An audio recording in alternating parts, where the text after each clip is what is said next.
اور اے پیغمبر، جب تم سے میرے بندے میرے بارے میں دریافت کریں تو کہہ دو کہ میں تو تمہارے پاس ہوں، جب کوئی پکارنے والا مجھے پکارتا ہے تو میں اس کی دعا قبول کرتا ہوں۔ تو ان کو چاہیے کہ میرے حکموں کو مانیں اور مجھ پر ایمان لائیں تاکہ نیک رستہ پائیں۔ روزوں کی راتوں میں تمہارے لیے اپنی عورتوں کے پاس جانا جائز کر دیا گیا ہے، وہ تمہاری پوشاک ہیں اور تم ان کی پوشاک ہو۔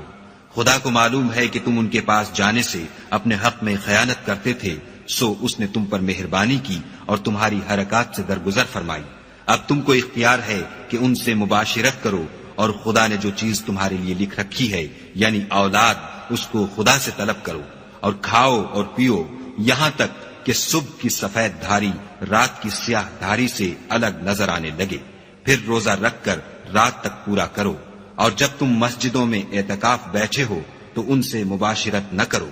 یہ خدا کی حدیں ہیں، ان کے پاس نہ جانا۔